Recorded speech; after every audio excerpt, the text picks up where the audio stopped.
Okay, hello everyone, I welcome you all in today's class. और आज की class में बेसिकली हम लोग एक न्यू टॉपिक स्टार्ट करने वाले हैं, कंडीशनल सेंटेंसेस।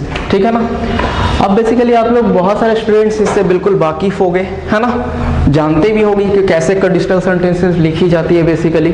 ठीक है, बट थोड़ा सा आज रीजन के बेसिस पे, on the basis of reason, ऐसा होता क्यों है, ठीक है ना, क्यों हम इफ क्लाउज को प्रेजेंट में लिखते हैं और आगे वाले को फ्यूचर में लिखते हैं। ठीक है, ऐसा बेसिकली आप लोग रट लिए हो एक माइंड में, ठीक है ना। बट ये चीज समझ सकते हैं हम लोग कि ऐसा क्यों होता है कि इफ क्लाउज को हम लोग प्रेजेंट में लिखते हैं और जो नेक्स्ट वाला क्लाउज होता है उसे फ्यूचर में लिखा जाता है। ठीक है ना, उसको आज रीजन के बेसिस पे समझेंगे। ठीक है ना। चलिए, तो सबसे पहले ये कंडीशन होती क्या है। ठीक है, कंडीशन, कंडीशनल सेंटेंस में आपको पहले कंडीशन को समझना है। अगर हिंदी में बोले तो ये एक शर्त, ठीक है, कोई भी एक्शन होने से पहले आपको कोई शर्त रखते हो उसके पहले। जैसे आपसे एक चीज बोले, अगर ध्यान से सुनोगे हर एक चीज समझ आएगी। समझ रहे हो आप लोग, अगर ध्यान से सुनोगे हर एक चीज समझ आएगी। कंडीशन क्या है इसमें सर? ध्यान से सुनना, और उसका जो आपको हर एक चीज समझ में आएगी वो क्या है सर? वो एक रिजल्ट है। इसका मतलब आपको समझ में आया कि कंडीशनल सेंटेंसेस जब भी लिखी जाती है तो उसमें दो दो क्लाउज होते हैं। ठीक है ना, दो सेंटेंसेज होती है। एक आपका बेसिकली क्या एक्सप्रेस करता है सर? एक आप कंडीशन बोलते हो, ठीक है, पहले वाले जो आप बोलते हो बेसिकली वो क्या होता है? कंडीशन एक्सप्रेस कर रहा होता है, और आगे इसी कंडीशन की वजह से एक रिजल्ट, ठीक है ना, या इसको आप बोल सकते हो एक एक्सपेक्टेड एक्शन। ठीक है ना, एक्सपेक्टेड एक्शन को एक्सप्रेस करता है। आप लोग समझ रहे हो बेसिकली। चलिए, एक कंडीशन एंड दूसरा रिजल्ट। जैसे एक एग्जांपल लेते हैं, एग्जांपल के बेसिस पे हम लोग चीजों को आसानी से समझते जाएंगे। ठीक है ना, आपको बस क्या करना है, जैसे बोला गया कि अगर ध्यान से सुनोगे हर एक चीज समझ आएगी। ठीक है ना, तो आपको ध्यान से सुनना है, अभी बस देखना है हर एक चीजों को, और लास्ट में आप डिस्क्रिप्शन बॉक्स से देखकर अपना पर्टिकुलर हैंड रिटन नोट्स बना सकते हो। ठीक है ना। चलिए, तो अगर एक सेंटेंस लिखा जाएगा ना, ठीक है ना, if you will come late, I'll scold you।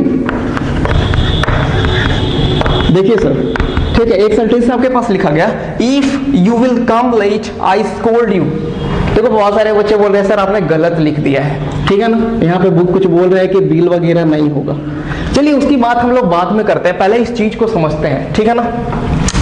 जैसे अगर इसकी बात करें, ये वाला जो सेंटेंस है हमारा अपने आप में क्या हुआ सर? इफ के साथ जो लिखा हुआ है, ठीक है, और एक नेक्स्ट क्लाउज, ये भी अपने आप में एक सेंटेंस है। ठीक है ना, तो यही तो हमारा क्या है? कंडीशन है। I will scold you when if you come late. Late से आना क्या है सर? कंडीशन। ठीक है ना, तभी आपको डांटा जाएगा।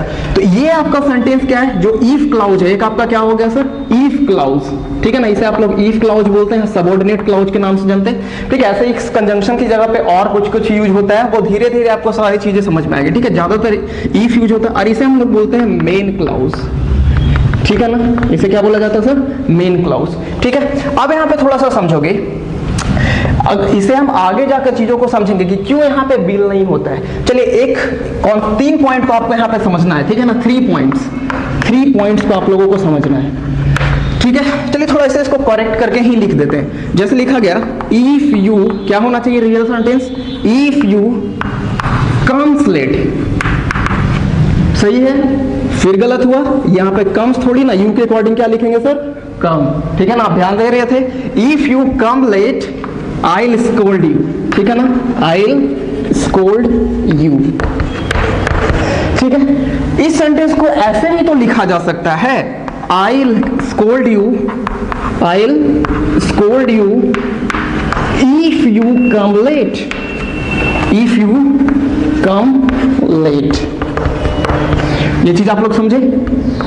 अगर कोई बच्चा ऐसे लिखे, अगर ये लिख दे कि आई विल स्कोल्ड यू, ठीक है ना, जैसे ऐसे लिख दे नेक्स्ट सेंटेंस, थोड़ा सा देखोगे, if you come late then I will scold you.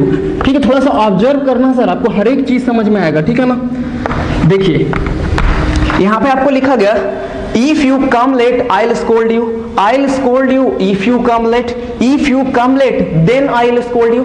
इन तीनों सेंटेंस में ये दोनों सेंटेंस तो बिल्कुल राइट हुआ। ठीक है ना। अब यहाँ पे देखोगे जो इफ क्लाउज था और मेन क्लाउज था, दोनों को स्प्लिट करने के लिए हमको बीच में क्या जरूरत पड़ी सर? एक कॉमा की, सिर्फ एक कॉमा की जरूरत होती है। लेकिन थर्ड सेंटेंस में आप देख रहे हो कि इसे स्प्लिट करने के लिए एक अलग वर्ड देन का, लेटर का, इस टाइप का यूज कर दिया जाता है। ये हमेशा क्या होता है सर? गलत होता है, ठीक है ना। क्यों ऐसा होगा? क्योंकि जब आप सेंटेंस को रिवर्स करके लिखोगे, ठीक है, इस क्लाउज को आप पहले कर सकते हो, इसको बाद में कर सकते हो, तो सेंटेंस के मीनिंग पे तो कोई फर्क नहीं पड़ना चाहिए था।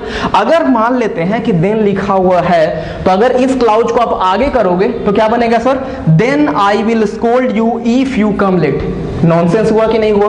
अब बहुत सारे स्टूडेंट्स बोलते रहते हैं कि सर हिंदी के बेसिस पे हमें समझाइए, तो यहाँ पे हिंदी की वजह से ही तो गलत हो रहा है सर। अगर मीनिंग के बेसिस पे समझोगे, हिंदी मीनिंग के बेसिस पे, तब ये सेंटेंस सही होना चाहिए था ना। If you come late then I will scold you, इस देन का मीनिंग होता है तब, या तो अगर तुम लेट से आओगे तब मैं तुम्हें डांटूंगा। हिंदी मीनिंग से तो ये बिल्कुल सही हो रहा है, बट ये सही नहीं है। यहाँ पे क्या हो गया? ये रॉन्ग हो गया। क्यों? क्योंकि इस सेंटेंस को जब, इस क्लाउज को जब आप आगे लाओगे तो सेंटेंस हमारा नॉनसेंस तैयार हो रहा है, ठीक है ना, बिल्कुल ही रॉन्ग सेंटेंस तैयार हो रहा है। तो ये 2 पॉइंट आपको समझ में आया, ठीक है ना, कि कंडीशन, फर्स्ट जो आपका कंडीशन होता है वो किसके साथ? इफ के साथ लिखा जा रहा, ठीक है ना, इफ के साथ कंडीशन लिखा जा रहा है, जैसे हम लोग इफ क्लाउज करते हैं। और कंडीशन और रिजल्ट को स्प्लिट करने के लिए हमें जरूरत होती है किस चीज की सर? एक कॉमा की, ठीक है ना, किस चीज की? एक कॉमा की। अगर कंडीशन, ठीक है ना, अगर कंडीशन और रिजल्ट के बीच में, अगर कंडीशन और रिजल्ट के बीच में देन, लेटर, इस टाइप का वर्ड लिख दिया जाता तो ये गलत होता है, ठीक है ना। ये चीज आप लोग समझ गए, ठीक है। दोनों कॉन्सेप्ट आपको समझ में आया कि इस क्लाउज को आप पहले भी लिख सकते हो, इस क्लाउज को आप बाद में भी लिख सकते हैं। चलिए नेक्स्ट आपका पॉइंट समझते हैं। ये 2 पॉइंट आपको समझ में आया, ठीक है, फिर से क्लियर लिख देते हैं। देखिए थोड़ा सा, 1 मिनट,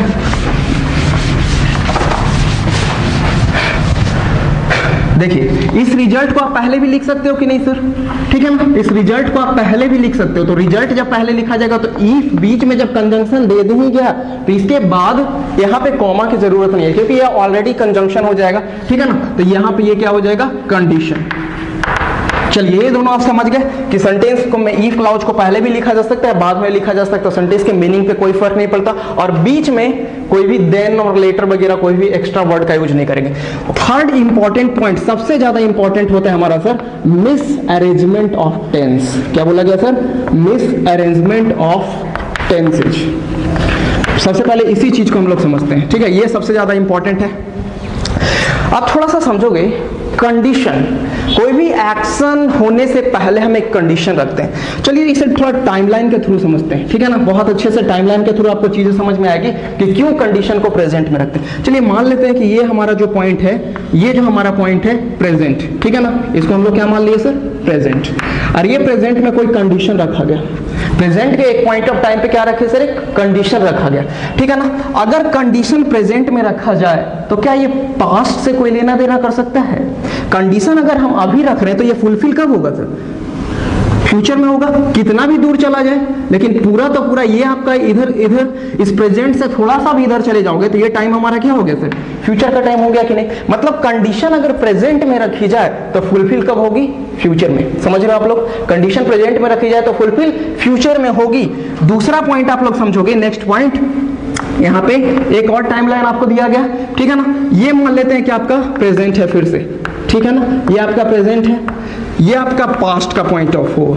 अगर पास्ट के किसी पॉइंट पे कंडीशन रखा गया, पास्ट के किसी पॉइंट पे कंडीशन रखा गया तो फुलफिल, इस टाइमलाइन, यहाँ इस पॉइंट के पहले आप जाओगे तो ये पास्ट ही तो है, ये सबका सब पास्ट ही तो है। तो ये कंडीशन यहाँ पे फुलफिल हो सकता है, यहाँ पे फुलफिल हो सकता है, या ये प्रेजेंट में भी आके फुलफिल हो सकता है। पॉसिबिलिटी है कि वो प्रेजेंट में भी आके फुलफिल हो। इसका मतलब हमें समझ में आया कि जब कंडीशन कहाँ कब रखी जाए? पास्ट में रखी जाती है, तो वो फुलफिल किसी पास्ट के पॉइंट ऑफ टाइम पे ही होती है, या कहीं ना कहीं पॉसिबिलिटी है कि वो प्रेजेंट में आकर भी फुलफिल हो। ये 2 पॉइंट आप लोगों को समझ में आया। तीसरा पॉइंट आप लोग समझोगे, तीसरा एक और टाइमलाइन आपको दिया गया कि ये आपका सर प्रेजेंट हो गया, ठीक है ना, ये आपका क्या हो गया? प्रेजेंट, ठीक है। इसके आगे आप करते हो फ्यूचर, ठीक है, मान लेते हैं कि आपका फ्यूचर हो गया, फ्यूचर है ना, ये सब इस पॉइंट के बाद कुछ भी लिखोगे तो फ्यूचर। मान लेते हैं कि फ्यूचर के इस पॉइंट ऑफ टाइम पे यहाँ पे कंडीशन रखा गया। अब बताओ ये जो कंडीशन है, जो फ्यूचर में कंडीशन रखा जाएगा, ये फुलफिल कब होगा? खुद ही बताओ आप लोग, ठीक है ना। ये और आगे फ्यूचर में जाएगा, ये एक इमेजिनरी सीन हो जाएगा। इसका मतलब हमें समझ में आया कि जब फ्यूचर टाइम को हमने एक्सपीरियंस ही नहीं किया है तो उसमें हम कंडीशन कैसे रख सकते हैं। आने वाले टाइम में क्या होने वाला है हमें तो नहीं पता, ठीक है ना। तो जब हमें पता ही नहीं है तो हम कंडीशन कैसे रख सकते हैं फ्यूचर में, ठीक है ना। यही वजह है कि कंडीशनल जो सेंटेंसेज होती है उसमें इफ क्लाउज को जो कंडीशन होता है उसे हम फ्यूचर में नहीं दिखाते, ठीक है। दो पॉइंट आपको क्लियर हुआ कि कंडीशन या तो प्रेजेंट में रखी जा रही है या तो कंडीशन पास्ट में रखी जा रही है, कंडीशन कभी फ्यूचर में नहीं रखी जाती। ये पॉइंट आप लोगों को समझ में आया। और कंडीशन अगर प्रेजेंट में रखी जाए तो फुलफिल कब होगी सर, फ्यूचर में होगी। अभी अगर हम कुछ बोले तो आने वाले टाइम में ही ना कुछ होगा, इसका मतलब वो फ्यूचर का टाइम होगा। लेकिन कंडीशन अगर पास्ट में रखा जाएगा सर तो वो फुलफिल भी कब होगा, पास्ट के किसी पॉइंट ऑफ टाइम पे होगा या प्रेजेंट में आने के बाद होगा। चलिए इसको एग्जांपल के थ्रू समझते हैं, ठीक है। यही वजह है, यही वजह, जैसे फॉर एग्जांपल, चलिए फॉर एग्जांपल से आप लोग समझोगे। जैसे लिखा गया इफ इट रेन्स, क्या बोला गया सर, इफ इट रेन्स, ठीक है ना, I will cancel my meeting. देखिए थोड़ा सा एग्जांपल आपके लिखा गया इफ इट रेन्स, बारिश का होना ही तो कंडीशन है सर। ये सेंटेंस हमारा क्या है, कंडीशन।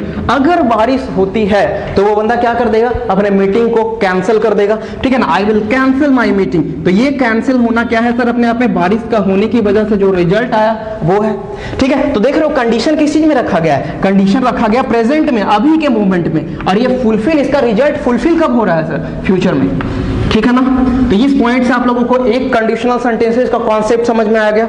नेक्स्ट अगर हम बोले ना, ठीक है ना, इफ ही परफॉर्म्ड वेल, ठीक है ना, if he performed well he would practice a lot. देखिए एक और एग्जांपल आपके पास लिखा गया इफ ही परफॉर्म्ड वेल, तो परफॉर्म अपने आप में वर्ब का कौन सा फॉर्म है, सेकंड फॉर्म, ठीक है ना, सेकंड फॉर्म। मतलब ये कंडीशन किस में रखा गया सर, पास्ट के पॉइंट ऑफ टाइम पे। जब पास्ट के पॉइंट ऑफ टाइम पे रखा गया तो कंडीशन फुलफिल भी कब हुआ, इसका रिजल्ट कब देखने को मिला, पास्ट में ही देखने को मिला। वो बंदा अच्छा परफॉर्म किया, क्यों, क्योंकि उसने बहुत अच्छे से प्रैक्टिस की थी। तो परफॉर्म भी पास्ट में ही किया और प्रैक्टिस भी पास्ट में ही तो की थी। समझ गए आप लोग। इसका मतलब दो पॉइंट आपको बहुत अच्छे से क्लियर हो गया होगा, उसको यहाँ पे एक लिख दिया जाता, ठीक है। चलिए मिस अरेंजमेंट ऑफ टेंस के बेसिस पे आप लोग चीजों को लॉजिकली रीजन के बेसिस पे समझे, ठीक है, कि अगर कंडीशन फर्स्ट आपका कंडीशनल सेंटेंस तैयार हुआ, फर्स्ट आपका लिखा गया कि इफ के साथ जो कुछ भी कंडीशन लिखा जाएगा ये आपका हुआ प्रेजेंट एंड डेफिनिट में, ठीक है ना, प्रेजेंट एंड डेफिनिट, ठीक है। देखिए कंडीशनल सेंटेंसेस कुछ है नहीं, एक टेंस का ही, ठीक है ना, पार्ट है, एक टेंस के ही अप्लाइड फॉर्म को हम लोग इसमें यूज करते हैं, ठीक है, बस और कुछ है नहीं। चलिए तो ये हमारा क्या हुआ सर, कंडीशन। इफ के साथ जो कुछ लिखा जा रहा है वो क्या हुआ, कंडीशन, ठीक है ना। और आगे आने वाला जो रिजल्ट होगा इस कंडीशन की वजह से वो रिजल्ट लिखा जाएगा फ्यूचर एंड डेफिनिट में, ठीक है ना। किस चीज में सर, फ्यूचर एंड डेफिनिट में। ये फर्स्ट आपको कॉन्सेप्ट समझ में आ गया, ठीक है ना, ठीक है। चलिए इसका स्ट्रक्चर तो आप जब जानते ही हैं, ठीक है ना। सब्जेक्ट के साथ क्या लिखते हैं आप लोग, वर्ब का फर्स्ट फॉर्म या एस या ईएस फॉर्म, ठीक है ना, वर्ब का फर्स्ट फॉर्म, और इसी में हम लोग एस या ईएस जो यूज करते हैं वो यूज किया जाएगा, ठीक है, ये यूज किया गया। और इसमें क्या यूज किया जाएगा सर, सब्जेक्ट के साथ विल, ठीक है ना, विल या शैल भी यूज किया था। समझ गए आप लोग फर्स्ट कॉन्सेप्ट। जैसे फॉर एग्जांपल लिखा गया फिर से, if you come to me, जैसे लिखा गया if you will come to me, I'll help you, I'll help you। चलिए इजिप्ट सेंटेंस राइट और रॉन्ग। देखिए बहुत सारे बच्चे बोल रहे हैं कि सर आपने रॉन्ग लिख दिया है, ठीक है ना। क्या नहीं होना चाहिए सर, ये विल नहीं होना चाहिए। आपको लॉजिक पता चला ना क्यों नहीं होना चाहिए, क्योंकि कंडीशन हम लोग प्रेजेंट में रखेंगे तभी तो वो फुलफिल फ्यूचर में होगा, ठीक है ना। तो कंडीशन प्रेजेंट में रखा गया तो प्रेजेंट के लिए हम लोग वर्ब का फर्स्ट फॉर्म सिर्फ लिखेंगे और फ्यूचर के लिए विल शैल के साथ वर्ब का फर्स्ट फॉर्म। यहां तक आप लोग समझे। एक और एग्जांपल लिखा गया ना, ठीक है ना, if you study properly, if you study properly, ठीक है ना, you will get good marks, ठीक है ना, यहां तक आपको समझ में आया। जैसे लिखा गया इफ यू स्टडी प्रॉपरली, ये सेंटेंस सही है कि नहीं सही है? बिल्कुल सही बोल रहे हो आप लोग। क्यों? क्योंकि कंडीशन क्या है सर? स्टडी प्रॉपरली, अच्छे से स्टडी करना ही तो कंडीशन है, और उस कंडीशन का रिजल्ट क्या आएगा कि आपका मार्क्स अच्छा आने वाला है। ठीक है ना, you will get good marks. देख रहे हो, तो कंडीशन किस में रखा गया सर? प्रेजेंट में। फुलफिल कब होगा इसका रिजल्ट सर? फ्यूचर में। ठीक है ना, आप इस सेंटेंस को ऐसे भी रिवर्स करके बोल सकते हो, आई विल हेल्प यू। क्या बोला गया सर? देखिए यही पॉइंट आपको बताया गया था कि कंडीशन को बाद में भी रखा जा सकता है, पहले भी रखा जा सकता है, लेकिन ये ध्यान देना है ना कि कंडीशन जहां पे रखा जा रहा है फर्स्ट कॉन्सेप्ट में, कंडीशन जहां पे पहले भी रखो या बाद में रखो उससे फर्क नहीं पड़ना। आप बहुत सारे स्टूडेंट्स इस चीज को रट लेते हैं कि पहले वाला सेंटेंस प्रेजेंट में और बाद वाला सेंटेंस फ्यूचर में। यहां पे आप रॉन्ग हो जाओगे थोड़ा सा, ठीक है ना, रटने के बेसिस पे। आपको कॉन्सेप्ट को समझना होगा कि कंडीशन पहले रखा जाए या बाद में रखा जाए। कंडीशन रखा जाएगा किसमें सर? प्रेजेंट में, और रिजल्ट कब मिलेगा? फ्यूचर में। तो आप रिजल्ट को पहले लिखो या रिजल्ट को बाद में लिखो, कंडीशन को पहले लिखो या कंडीशन को बाद में लिखो, उससे कोई फर्क नहीं पड़ता। बस कॉन्सेप्ट आपको ध्यान रखना है, कंडीशन प्रेजेंट में तभी रिजल्ट फ्यूचर में। ठीक है ना, इस वजह से आप इस सेंटेंस को रिवर्स करके भी लिख सकते हो। क्या बोल सकते हो इस सेंटेंस को? बोलोगे सब लोग, I will help you if you come to me. बोल सकते हैं ना, आई विल हेल्प यू। देख लो sir, I will help you if you come to me, if you come to me. देख रहे हो, अब जब यहाँ पे बीच में कंजंक्शन यूज कर दिया गया तो यहाँ पे हमें कोई भी कॉमा की जरूरत नहीं है। ठीक है ना, बट यहाँ पे कॉमा की जरूरत थी क्योंकि कंडीशन आगे लिखा गया था, कंजंक्शन सेंटेंस के पहले लिखा गया था। ठीक है ना, और इस सेंटेंस को ही बोल सकते हो, you will get good marks. Reverse करके हम लोग बोल सकते हैं ना, you will get good marks. ठीक है ना, कब आएगा सर आपका good marks? If you study properly. ठीक है ना, इफ यू स्टडी प्रॉपरली। ठीक है, तो ये कंडीशन आपको समझ में आ गया, फर्स्ट वाला, फर्स्ट कॉन्सेप्ट आपको समझ में आया, first type of conditional, condition present में तो रिजल्ट फ्यूचर में। चलिए एक कॉन्सेप्ट आपका क्लियर हो गया होगा। चलिए नेक्स्ट कॉन्सेप्ट को आगे आते हैं। ठीक है, कि अगर कंडीशन पास्ट में रखा जाए तब क्या होगा सर? ठीक है ना, कंडीशन को अगर पास्ट में रखा जाएगा तब हम लोग क्या क्या हो सकता है। ठीक है, चलिए थोड़ा सा देखोगे, बहुत टाइप का कंडीशनल है। ठीक है ना, यहाँ पे बिल्कुल ही इमेजिनरी सिचुएशन भी आएगा जिसको हम लोग बोलते हैं। ठीक है ना, चलिए थोड़ा सा देखोगे, अगर कंडीशन को पास्ट में रखते हैं तो क्या होता है। चलिए मान लेते कि कंडीशन क्या हो गया सर? देखिए कंडीशन ये हमारा हुआ इफ क्लाउज के साथ। ठीक है ना, इफ क्लाउज के साथ कंडीशन लिखा गया, इफ के साथ। ये हमारा पास्ट एंड डेफिनेट में, किस चीज में? पास्ट में रखा जाएगा, मतलब बोल सकते हैं पास्ट के किसी पॉइंट ऑफ टाइम पे, तो पास्ट का किसी पॉइंट ऑफ टाइम को एक्सप्रेस करने के लिए हम लोग पास्ट एंड डेफिनेट का यूज करते हैं। टेंसेस जो बच्चे अच्छे से पढ़े हैं ना, उनको और अच्छे से ये चीजें कॉन्सेप्ट समझ में आ रही होगी। ठीक है ना, जो टेंसेस का क्लासेस अटेंड किए हैं। चलिए अब ये पास्ट एंड डेफिनेट, तो आगे जो वर्ब का रिजल्ट लिखा जाएगा वो सब्जेक्ट के साथ, वुड के साथ वर्ब का कौन सा फॉर्म? First form. ठीक है ना, वुड अपने आप में वर्ब का मॉडल वर्ब हुआ। ठीक है ना, तो मॉडल्स के साथ हम लोग वर्ब का फर्स्ट फॉर्म यूज करते हैं, और फिर यहाँ पे सेंटेंस का क्या सर? ऑब्जेक्ट यूज किया जाएगा। ठीक है, अब ये इफ के साथ रखा गया था, इफ ही तो हमारा क्या है सर? कंडीशन है। ठीक है ना, और ये हमारा क्या हो गया? रिजल्ट। ठीक है, ये चीज आप लोग समझते हो ना कि ये हमारा इफ क्लाउज, दूसरा मेन क्लाउज। ठीक है ना, ऐसे इसको हम लोग सबऑर्डिनेट क्लाउज बोलते हैं, और आगे जाएंगे तो हमें हर एक चीजों को समझते जाएंगे। ठीक है ना, ऐसा नहीं है, लास्ट तक बहुत अच्छी चीजें समझ में आएगी। ठीक है ना, एक पार्ट में नहीं हो पाएगा तो और हम लोग और नेक्स्ट लेक्चर है ना इस टाइप से कवर करेंगे। चलिए ये एक आपका वर्ब का सेकंड फॉर्म, सब्जेक्ट के साथ वर्ब का कौन सा फॉर्म? सेकंड फॉर्म लिखा जाएगा, और आगे सब्जेक्ट के साथ वुड के साथ वर्ब का फर्स्ट फॉर्म। ठीक है ना, वुड। चलिए कोई बात नहीं, लिख दिया गया पहले ऑलरेडी। ठीक है ना, चलिए फॉर एग्जांपल क्यों ऐसा हो रहा है सर कि कंडीशन पास्ट में रखा गया? किस चीज में सर? पास्ट में रखा गया, तो ये फुलफिल भी कब हो रहा है? पास्ट के किसी पॉइंट ऑफ टाइम पे। आप लॉजिकली चीजों को समझ चुके हो ना। चलिए फॉर एग्जाम्पल बोला गया, if you went there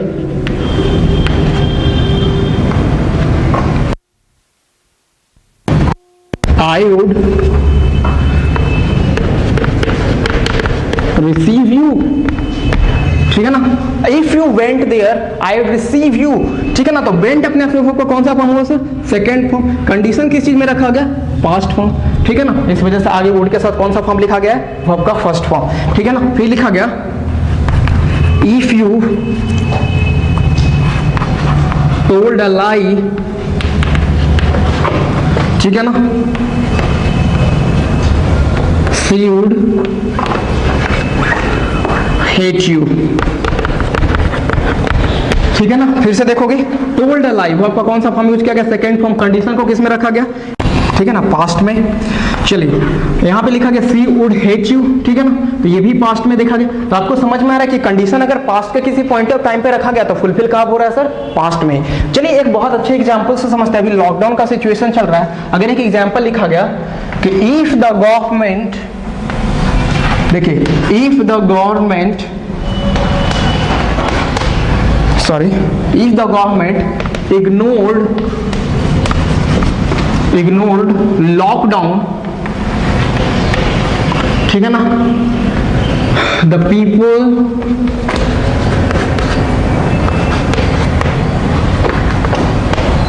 would face lots of problem,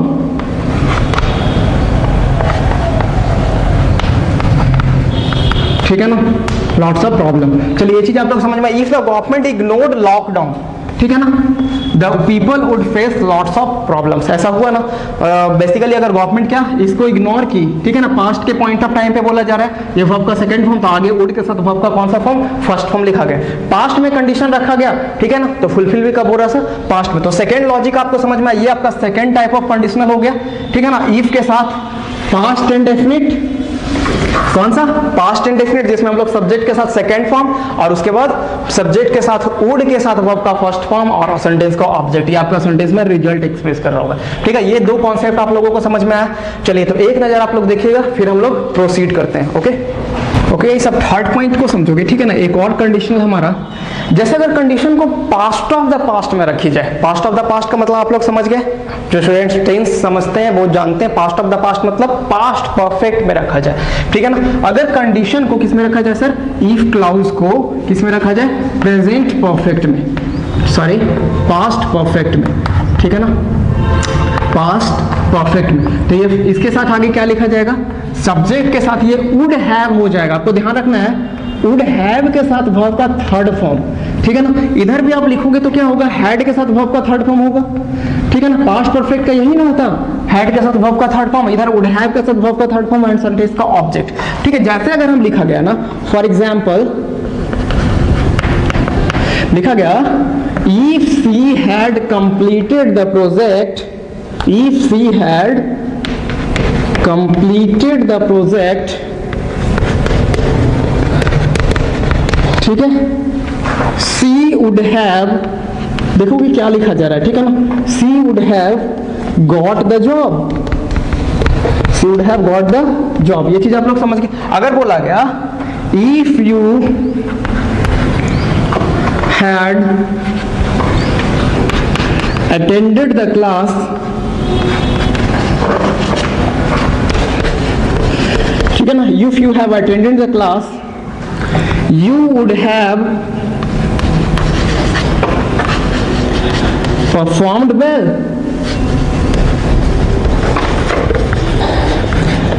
देखिए समझ में आ रहा है आपको।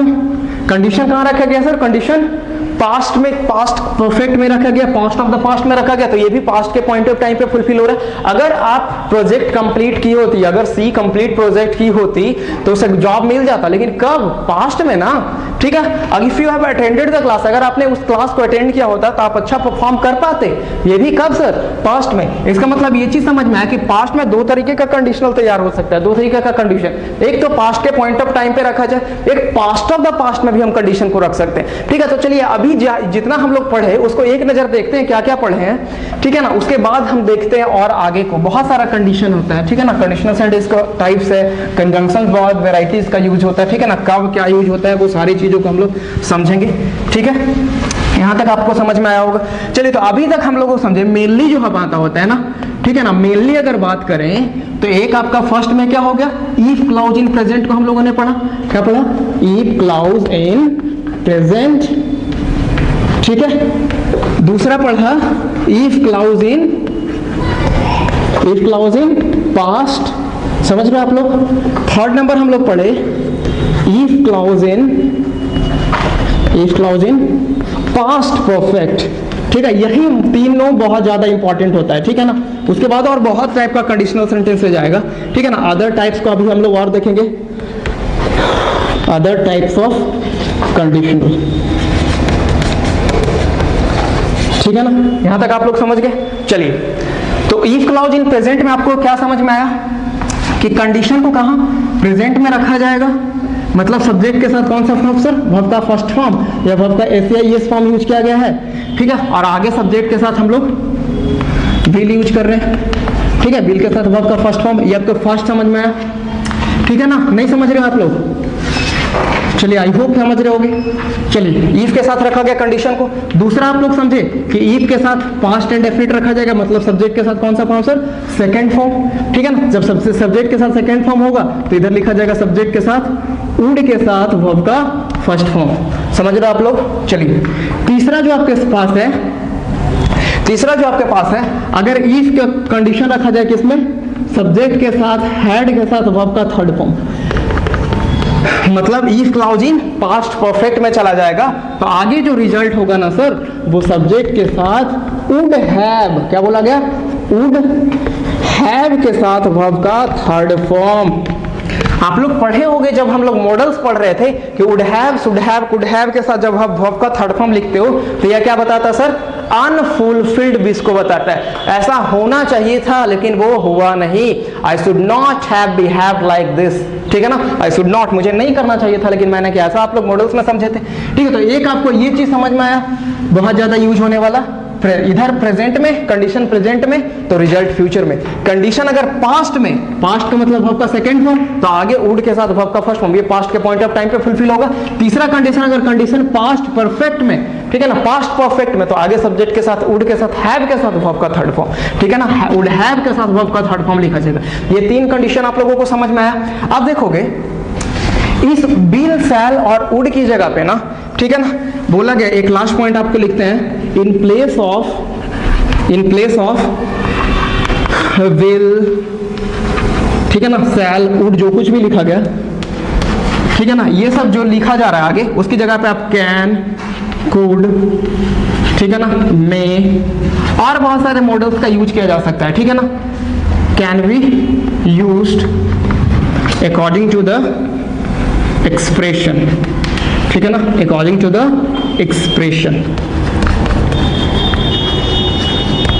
ठीक है, ये चीज आप लोग समझ गए कि ऐसा कोई जरूरी नहीं है कि बिल, सैल, वुड ही यूज होगा। ठीक है ना, उसकी जगह पे बस टेंस को फॉलो करते हो, बस मिस अरेंजमेंट ऑफ टेंस नहीं करना है। टेंस को आप लोग ध्यान रखना कि किसके साथ कब कौन सा कंडीशन रखा जा रहा है, तो कहां पे कौन सा टेंस यूज हो रहा है। ठीक है ना, उसकी जगह पे कैन, कुड, मे, माइट, कोई भी मॉडल्स का यूज हो सकता है according to sense, according to expressions. ठीक है, तो आई होप आपको ये तीनों टाइप ऑफ कंडीशनल समझ में आया होगा। ठीक है ना, तो अभी बस अभी हम लोग क्लास में पढ़े वो सबका एक एग्जाम्पल देते हैं ना। ठीक है, और एग्जाम्पल के साथ आप लोग देखोगे, आप लोग खुद करेक्शन करोगे कि कहां पे मिस्टेक है सर। ठीक है ना, कहां पे रॉन्ग लिखा गया है, कहां पे सेंटेंस सही है, ये चीज को आप लोग खुद समझोगे।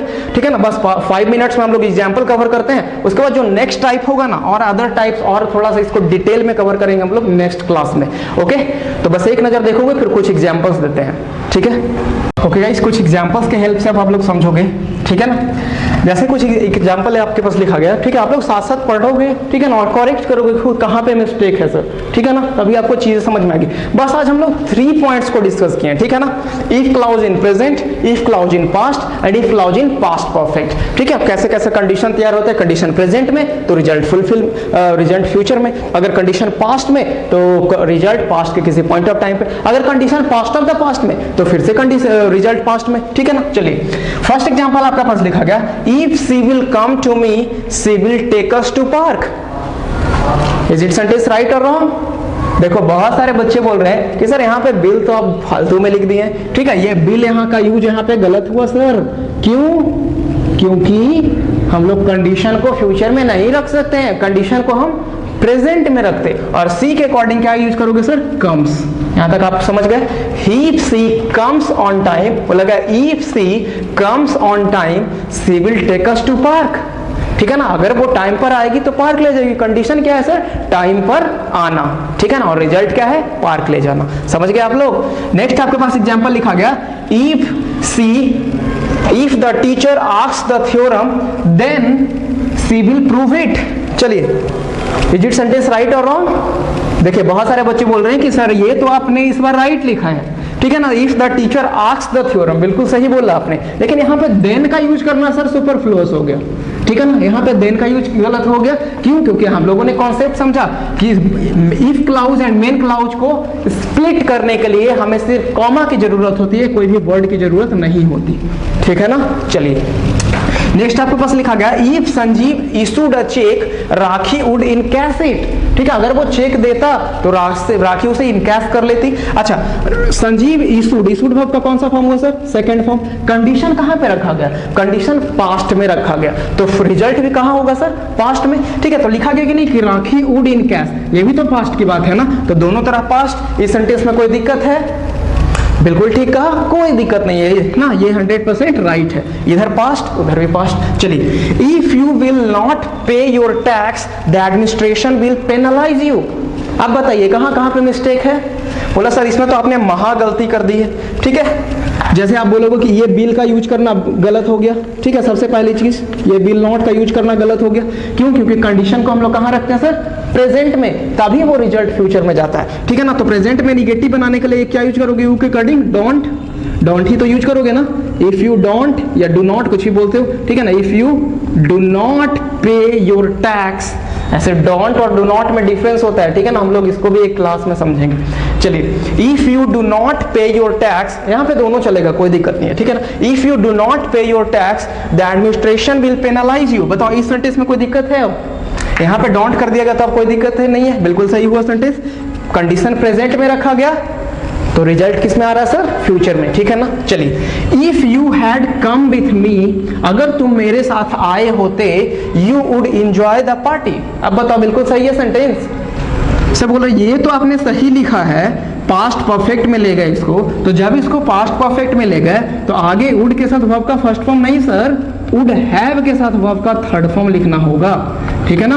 Would have enjoyed the party, समझ गए आप लोग, ठीक है। If you had come with me you would have enjoyed the party. आप पार्टी एंजॉय करते लेकिन आपने किया नहीं, पास्ट का अनफुलफिल्ड एक्शन हो गया, ठीक है ना। चलिए, लिखा गया if you need money, if you need something you can talk to me. बताओ इस सेंटेंस में कोई दिक्कत है? इज इट सेंटेंस राइट और रॉन्ग? देखो बहुत सारे बच्चे बोल रहे हैं कि सर फिर से आप बिल लिख दिए गलत, ठीक है ना। ये बिल क्यों बार बार आप यूज करते हैं? ये भी गलत हो गया, ठीक है। ये बिल का यूज करना गलत हुआ। कंडीशन क्यों? आप ही लोग हमसे बोल रहे हो कंडीशन किस में रखते हैं सर? प्रेजेंट में रखते हैं, तभी रिजल्ट किस में आता है? फ्यूचर में। तो सेंटेंस हमारा तैयार होगा इफ यू नीड समथिंग, अगर आपको कोई चीज जरूरत होगी, you can talk to me, you can talk to me. अब यहाँ पे एक कॉन्सेप्ट आप लोग समझे कि हमेशा बिल नहीं यूज हो सकता, ठीक है ना। हम लोग सेंस एक्सप्रेशंस के according can, could, may, might कुछ भी यूज कर सकते हैं मॉडल्स के तौर पे, समझ गए आप लोग। बस tense, misarrangement of tense नहीं होना चाहिए, ठीक है ना। चलिए, आपको कॉन्सेप्ट समझ में आए तीनों कॉन्सेप्ट, ठीक है ना। आपको रिटन फॉर्म में इसका मिल जाएगा। चलिए थोड़ा सा और इसको समझते हैं पहले। क्या आप इसको रिवर्स कर सकते हो? आप रिवर्स करना सीख गए, बस साथ साथ में एक बार बोलेंगे, क्या बनेगा? She will take us to park, she will take us to park if she comes to me. बस यही आपको ध्यान रखना सर। बहुत सारे स्टूडेंट्स ये रटकर बैठे होते हैं कि पहले वाला प्रेजेंट में, बाद वाला फ्यूचर में, ठीक है ना। इसमें आप मिस्टेक कर जाओगे, पहले वाले और बाद वाले में। आपको कॉन्सेप्ट समझना है, कंडीशन क्या है, कंडीशन पहले रखा जाए या कंडीशन बाद में रखा जाए सेंटेंस में, उससे कोई फर्क नहीं पड़ता, कॉन्सेप्ट हमेशा वही रहेगा, ठीक है ना। ऐसा नहीं कि पहले अगर रिजल्ट लिख दें तो रिजल्ट को प्रेजेंट में बना देंगे, ऐसा नहीं होगा सर, ठीक है ना। ऐसे बोल सकते हो she will take us to park if she comes on time, पहला सेंटेंस आप लोग समझे। दूसरा आप ऐसे बोल सकते हो सी विल प्रूव इट, ठीक है ना। She will prove the theorem if the teacher asks it, if the teacher asks it, ठीक है ना। Rakhi would encash it if Sanjeev issued a cheque. लेकिन प्रोमिनेंटली अगर बोले ना तो ज्यादा अच्छा कौन सा लगता है सर? जब आप कंडीशन को सेंटेंस में पहले रखते हो, ठीक है ना। लेकिन बाद में लिखना भी गलत नहीं होता, लेकिन ये सेंटेंस प्रोमिनेंटली यूज होता है कंडीशन वाला पहले, इफ क्लाउज बाद में और मेन क्लाउज बाद में, सॉरी मेन क्लाउज, हाँ, इफ क्लाउज पहले एंड मेन क्लाउज बाद में, ठीक है ना। चलिए, इस सेंटेंस को आप क्या बोल सकते हो? The administration will penalise you, the administration will penalise you if you don't pay your tax, ठीक है ना। फिर बोला गया you would have enjoyed the party when, कब आप पार्टी एंजॉय करते? If you had come to me, अगर आप मेरे साथ आते ना तो पार्टी एंजॉय करते, कब सर? पास्ट में, ठीक है ना।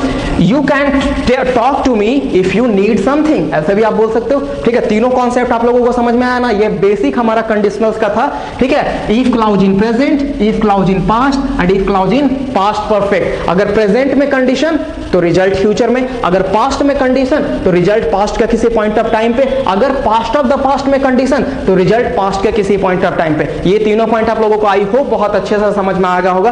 तो नेक्स्ट क्लास में हम लोग इसको और आगे बढ़ाते हुए और एडवांस लेवल पे ले जाएंगे।